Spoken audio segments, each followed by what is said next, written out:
Hey guys, Brett Weiss here. Thank you so much for tuning in. Very special episode of Tales from a Retro Gamer today because one of my favorite people on the whole planet is here. I was about to say my nephew, but not my nephew. Sorry, my niece, Cara. Cara, welcome to the show. It's so good to be here. You say that almost believably. It really and truly is. Yeah, well, Cara, when Cara was growing up, okay, so Cara is my sister's child, and she's got an older brother, Chris. And just growing up, I was always very close to you and your brother. We had a ton of fun growing up, playing video games, going to movies, just playing basketball and doing all kinds of stuff. So really happy you're here. So real quick, if you guys have not backed the NES Omnibus, my forthcoming book on Kickstarter, what's up with that? Just get on Kickstarter. I'm going to put a link, and you could just for $5, you can be in the book, or you can pre-order the book. There's a special signed limited edition. Your husband, who is my nephew-in-law, is that what I say? You can call him your nephew-in-law. My nephew-in-law. He backed the project, which He I did. really appreciate. That was awesome. So thank you, Jeff, for that. All right, let's get to it. So, Cara, tell us a little bit about yourself. Just sort of, what are you doing now? What is your thing? What are you doing? What am I doing? Not right this second. I'm Obviously, talking we to know you. that, but what's going on? Yeah, so my brother, like you said, is Chris. I think he's been on this show. He's been on a couple of times, yeah. So, He's a bigger nerd than you. yes, I will say yes to that. But I am married. I have 4 kids, 3 girls and a little boy. Sweet kids. Sweet kids. They're getting big. Yeah. Let's see, 3 of them are adopted, so that's a fun fact. And Right. then I'm a board certified music therapist, and I used to work in hospitals, and now I work with preschool kids. Excellent. Yeah. Very good. All right, so we're going to be talking about video games, your memories with video games, the games we played together, and just all that kind of stuff. So I like to go back to the very beginning.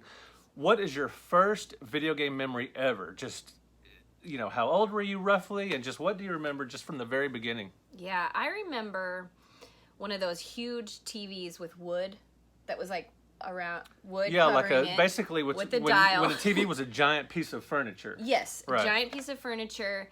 And I am not sure if my first memory is Atari or my first memory is ColecoVision. Mm-hmm. But I do remember the controllers with the joysticks, the controllers with the 9 buttons maybe that look Yeah, kind the of like a cell ColecoVision, phone. the ColecoVision had like a sort of a stubby joystick with the number pad on it and stuff. Where And I remember loving games like, is it Cubert where you jump on the squares? Right, And yep. different games that were more puzzle type games. yeah. Chris was really into the like fighting games and the Galaga. He liked and stuff, fighting but- games and shooters and all that stuff, Yeah. sort of guys' games, I guess you could say. But, you know, so before I get in trouble, yes, women like fighting and shooting games too. But you like some, kind of the puzzle games. You also like some platform. Now, you probably remember my parents had my ColecoVision. My first game console was in the living room, and it was on one of those big TVs, you know, Yeah, with so the that might wood be the grain. memory That that's was in probably my it. head. And I had a Yeah. ColecoVision in there, so that may be your first memory. And then if you'll remember later on, moved it into my bedroom, into the back of the house when I got my own TV. And I actually bought that TV. I bought a 19-inch color TV from your dad at Videoland where he worked, and he gave me his employee discount. Whoa, that's Yeah. generous. Yeah, and that was cool of me. I bought a few ColecoVision games there, but it was still like $248 for a 19-inch color TV, which seems outrageous now because you can get a pretty, you know, massive big screen for your living room for $3 something. Yeah. So anyway, so that was back in the day. Moved the ColecoVision back there, and you and Chris, your family would come over just to visit with my parents and everything. And after, you know, a few minutes of small talk or just hanging out, we would kind of work our way to the back bedroom and play ColecoVision and Atari. And then a little later, I got an NES. And now your brother got an NES, and then this was probably what year? Your brother was born in around 80. He was 81. Right, so he got his So- NES probably in 87, 88, around Yeah, that it was time. Not right when it came out, I don't think. But Right, just 2 or 3 years 2 or 3 later. years later, Right, he and got what it do you for remember of Christmas.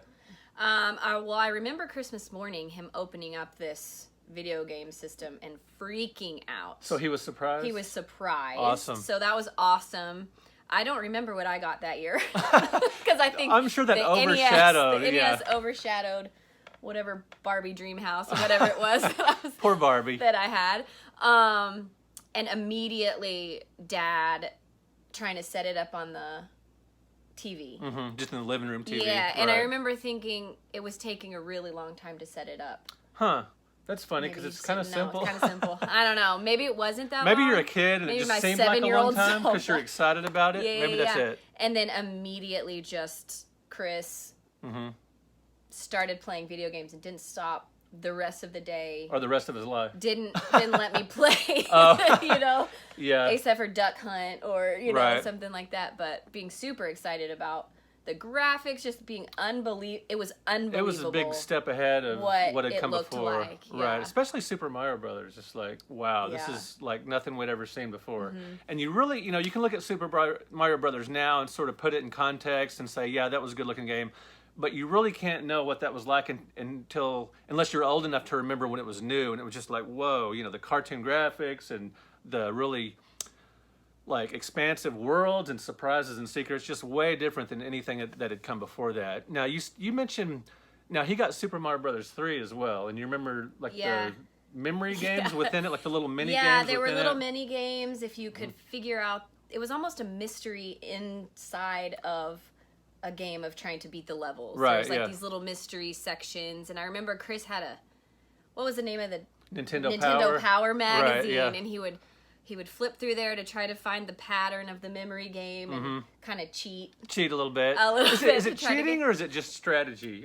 He might have said it was a good use of resources. Good use of resources. Yeah. Okay, we'll go with that. Still research. Now, a couple of years or so after Chris got his NES, you got a system of your very own. Now, what was that? I got a Sega Genesis for my 10th birthday.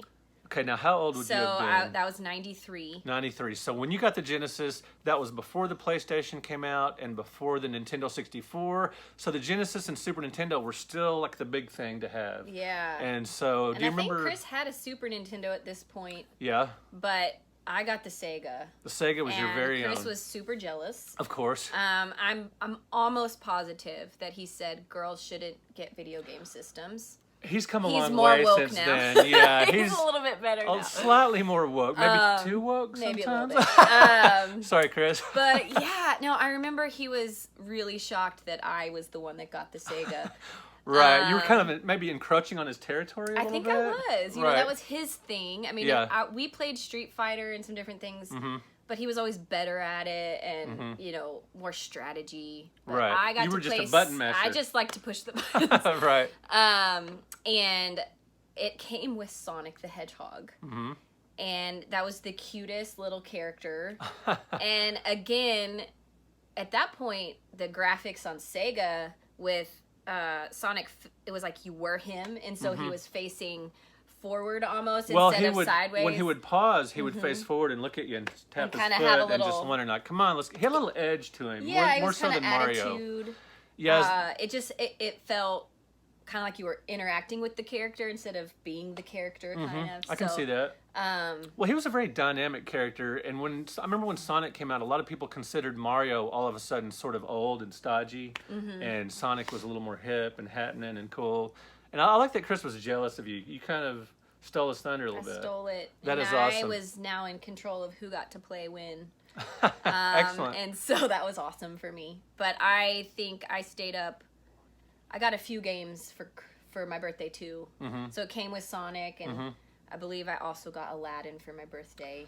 And I stayed up the entire night. Excellent. Playing Now, video did games. you actually beat Aladdin at the end of the night?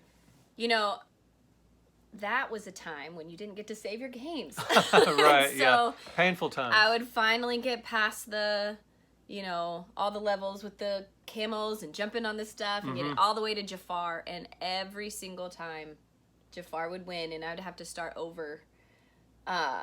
So you maybe never beat it completely? I remember I eventually beat it, but not that first night, Not that first night, right. And I was talking to my parents just recently, and they don't even know that I stayed up all night. So I was apparently pretty sneaky about That might have been the worst thing you've ever done in your life, like parent-wise. Like, as far as a kid, disobeying? Maybe. We'll go with that. We'll say that was the worst Right. thing I ever did. You remember any other games from the Genesis that you were especially fond of? The Little Mermaid game. You and I would play that game. We did. Brett was more like a big brother kind of to us. Yeah. Because you were young and hip and you still lived at Nana's, and we Right. thought, Uncle Brett was the cool guy with the cool room with the video games and posters. Yeah, I and had stuff, several so. video game systems hooked up, and I lived with my parents till I was into my early 20s. Because you know how Nana and Pepper are; they're so chill. Why move out? Why- You know, yeah. I wish I could live there content. now. So. Yeah, it was a super chill place to live. It was a fun room, and your dad would come back there, and we'd play a lot of. And sometimes you and Chris would just watch if we were hogging like Akari Warriors or Super Mario Brothers, or It was a fun family to grow up in because I was competing for time on video games with not just my brother, not just my uncle, but my father as well. So right. it was a fun family to grow up in. But yeah, Little Mermaid seemed super cool because you were swimming, And there was the music. and the from music the movie. from the movie was nostalgic, and I think The Little Mermaid was my favorite Disney movie at that point. So It's still my second favorite. yeah, what's your first favorite? But well. can you argue with Pinocchio? Got no strings to hold me down. Right. Yeah. So- Hard to argue with Pinocchio. So are you still a big Little Mermaid fan as far as the whole movie and all that goes? Yes, my kids were introduced early on to The Little Mermaid, although I will say that I think the older Disney movies are a lot darker than I remember them being. Yeah. So Ursula was terrifying to my poor Right. child for a while. So the newer ones seem a little less scary. I think that because animation looks so different, they had to really exaggerate the evilness of the character for it to come through in the Right, animation. with the hand-drawn animation. And so the music swelling and the largeness, whereas the more realistic graphics are cool. Yeah. But even like the newer reimagined Lion King, it doesn't seem as sort of scary or emotional because Right. it's... Well, you can't beat the hand-drawn animation for just impact. You know, just emotional impact and everything. You can't replace it. That Disney period from '89 through the mid '90s was just unbeatable. I think. I think you're right. Great stuff. Yeah. Well, except Pinocchio, almost unbeatable. Yeah. All right, so you had the Genesis for a while, and you don't know what happened to the Genesis? I was thinking about this, and I'm pretty sure we loaned it to a family friend, Big mistake, and then it never saw it again. of course. Yeah, that's a I big don't know mistake. who it was, but the Hey, same thing happened if to you're our watching Ninja this, Turtles. give Chris's Ninja Turtle stuff, and give Cara her Genesis back. Yeah. So, not somewhere around this time and during all this, we went to go see the Super Mario Brothers movie. Yeah. My then girlfriend at the time, Carice, who's now my wife, took you and Chris to go see. It was going to be a great, fun Saturday afternoon outing. We were going to go see this new Nintendo movie, and we're going to go back to Carice's apartment and have ice cream sundaes. What more could you ask for? I don't know. But then the movie started, and what did you recall from the film? Well, first I remember packing snacks in the purse. Oh, of course. I remember and you. bringing in our own snacks. And you called them snackies. Snackies. Your little snackies. bags. And at the time, Brett, our Uncle Brett dating someone was weird to us. We were like, he's not a grown-up. Was that unusual for me to have a date? Like, I feel like she was kind of serious. Oh, okay, all right, serious, yeah. to take us out with you. Yes, They're right, like, yeah. oh, this is, maybe... See, he's growing up. That's true. Yeah. Well, then- when my parents first met Carice, my mom immediately knew. They're like, okay, that's the one he's going to marry, because she was quite a bit different than some of my previous girls I and I dated. loved her. I thought she was the coolest. Yeah, I remember you would kind of look at her and just kind of look at her clothes and just Yeah. what she was doing. You just kind of looked up to her. I was probably, in 5th grade or something. Something like that. So, yeah, and I remember the movie being terrible. Do you remember any details about the movie? I remember the going through the pipes and pretty much the only thing I remember is the scenes where they were traveling through the pipes. Right, yeah. I really don't really remember anything else. I mean, I haven't watched it since. I have the DVD and I've talked about it. I do plan on watching it sometime soon and maybe reviewing it. I remember just a bunch of noise and chaos and how unlike the video game it was. Oh, see? Yeah. I was probably just thinking, this is weird. Yeah, it was strange. But then afterwards, we went and had ice cream sundaes at Carice's apartment, and that was a lot of fun. And Carice's apartment was full of really cool things I wanted in my room. I remember that there was a Lego phone. It looked like a phone made out of Legos. And that was the time I didn't have my own phone. Oh, and right. there were no cordless phones in my house yet and stuff. And right. so And of course, no cell phone. So I thought, oh, I hope someday maybe she'll give me that. Now, do you still think Carice is cool? She's the coolest. The coolest. I still okay. text with her. We just text about Good football answer. a lot. Right. Yeah. So Longhorns. Go Longhorns. Right. Yeah. That's awesome. So yeah, it's awesome that when I met Carice and dated her and married her, we stayed close. I stayed close with you and Chris, and you guys got close with Carice and everything. Awesome stuff. So now, speaking of dating and all that stuff, now a little later during your dating life, did you remember any gaming related? Did y'all ever go to his house to play games, or to your house, or did y'all go out to arcades or anything? Mm-hmm.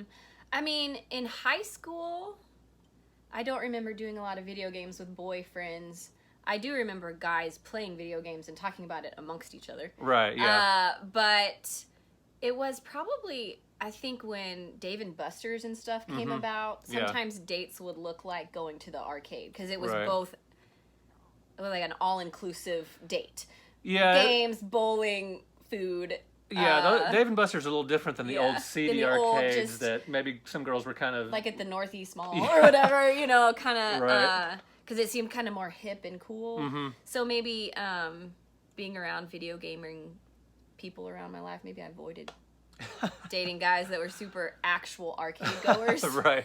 Probably a smart move. No but offense. Yeah. I mean, I know even my husband now, Jeff, and I have gone to pinballs or Dave and Buster or whatever. In Pinball's Austin, arcade in Austin is kind of an awesome, kind of a hipper arcade than the arcades I think of from my childhood, which were more like nerdy. Yeah, and those were almost like speakeasies for nerds, back in the day, because they were kind of grimy and seemed like a boys-only club and that kind of stuff. Yeah, and maybe I wanted to be too cool for that. Right. So I had a bad situation where it's going to be a story in a future episode where I took a date to the mall to see a movie, and I intended, purposely, we got there an hour early, just thinking, of course, she would want to go to the arcade and play games for an hour. Of course. But when we got to the mall and it was an hour to the movie, she's like, and we go to the arcade and she's just looking around and she leaves to go shopping while I'm at the arcade. So that date didn't go all that great. Was there a second date? No. Maybe not. We did watch the movie that night, but that's about it. So anyway, tell for another time. So then progressing forward, your parents in 2006... when the Wii came out, they got one pretty quick after it came out. And I remember coming over, they had told me to, they invited me over for us all to play games on the Wii. And once again, there was this new Nintendo system that blew our minds because it was like nothing before it. You had these motion-activated controls. What do you remember of that? Yeah, well, I remember at the time I was living in Ohio, so I didn't really get to play it until I came home for Christmas or something, Well, it came out, the system came out in November of 2006. Yeah, so I must have come home. And they got it pretty quickly, so you must have played it in December. So I remember a couple of things. I remember the interactive tennis playing and bowling and having so much fun and thinking, well, this is a really good, fun family thing to do. There was a lot of laughter. Papa was there at your house when by the time you got one, but I also remember Chris and I talking about how funny it was that we used to have the power pad, like the Nintendo power pad, and how it was kind of the power pad grew up and, became an adult, kind of, because it was still running on the little, the Nintendo Wii. There was the Wii Fit board. The Wii Fit board. And just it detected run on it, yeah. Right, well, the motion controller would detect your movements. The old power pad, you actually had to step on dots, and it would wrinkle up, or it would slide around. But with the Wii remote, it would actually, you could jog in place, and it would detect your motion. Yeah. So it was great. So it was much better technology. Upgrade. Yeah. Big time. And you couldn't cheat as much, because remember the power pad? Oh, you could just mash it with your hands. You just mash it with your hands. Exactly. And then you'd run, and then jump. And then run, jump. Right, you could get some really high scores that way. Yeah. So I remember I came over and we played bowling and tennis, and I immediately went out to go look for a Wii for myself because it was such an amazing experience, and it was hard to find one because they were so popular. And I think it was not just for the gamers, is what it felt like, because there was also the interactive sports with yoga, and you could make your own profile to lose weight. There was this sort of additional purpose. Right. It wasn't just to play a game, but you could also use it for fitness. Yeah. And so that was different, I think. And they had it in nursing homes, would have Wiis, just to keep people active and their minds and bodies engaged. Yeah, the hospital I worked up in Cleveland, I remember the physical therapy department used their budget to buy a Wii for physical therapy for different surgeries and different things that people had. And so they were using it. It was kind of the first time I remember thinking about a video game being therapeutic. Right, yeah. And not just therapeutic in like, oh, we're having fun, but an actual different kind of use for that technology. So speaking of that, you're a music therapist. What do you see any value in video games beyond just sort of maybe entertainment or blowing off steam or just something fun to do? Do you see anything beyond that video games are useful for? Yeah. I mean, I think especially now, video games can be so interactive with people from not just your neighbor coming over to your house, but people get together online to play video games. And so there's a social component to it, which is good in some senses. Well, if your family moves away, if you have family members that move away, or your friend goes overseas and you won't, maybe is on deployment or something, who knows, if you it's kind of a way to stay in contact. I mean, there's a lot of things about that could be unsafe or whatever for children, and parents have to be careful with what they're doing. Yeah. But from a different value standpoint, I also think just family units. So I mentioned my kids are adopted, 3 of them, and we had to be very creative to come up with things that made us feel bonded as a family. And one of those things for us was playing Wii together and having something to just laugh and be silly with. That's great. Which was cool for them because it's technology and they're young and they think it's cool. Right. But in the secondary consequence of that is we're bonding together as a family, and so it was useful for that too. That is awesome. I love to hear that. That is really, really cool. And you guys have a Switch now. We do, and they love it. We've got the 4 controllers, 4 people can play. It causes some fighting. Of course. What game does it? If you have a game console that doesn't cause friction, it means it's not that good. Because nobody cares about it that much. Nobody plays it. Right. So, but yeah, it's been really fun because a lot of the games are such that 3 of them can be, working together to solve a problem or something. Like Lego Harry Potter game on the Switch is kind of more of a collaborative game. Let's go find, go around and find things. And so they have a lot of fun with that. It was well worth the purchase of it.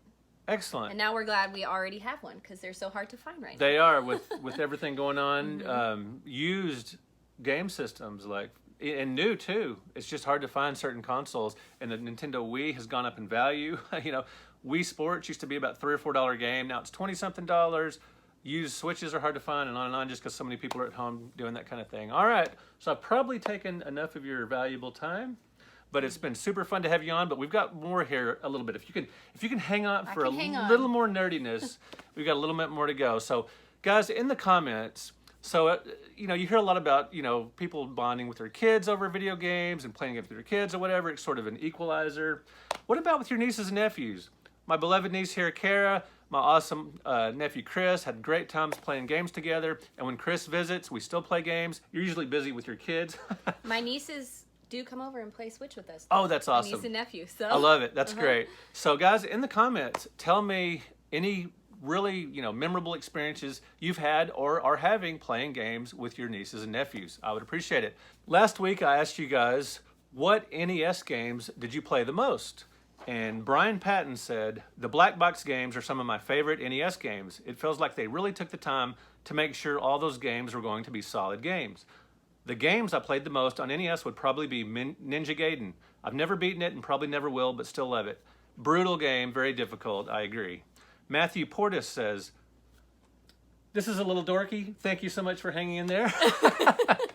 Zelda has to be the NES game I played the most. Once I had moved on to 16-bit games, Zelda was the game that couldn't be topped by anything else I was playing because of the openness and true sense of adventure. Totally agree. All right, guys, thank you for watching. Thank you for liking this video. How could you not like it with someone so awesome as Cara being on? Thank you for subscribing to the channel. And if you haven't gone over to Kickstarter, I am going to put a link. Look up the NES Omnibus and consider backing the project. I would really appreciate it. We will talk to you guys later. Cara, thank you so much for being on. In any world, would you possibly consider being on again? I would love to be on anytime. It's been a pleasure. I love the sincerity. Or I think that's sincere. It is sincerity. Awesome. Thank you, Cara. All right, guys, we will talk to you later. We'll see you next time. Bye. Peace out.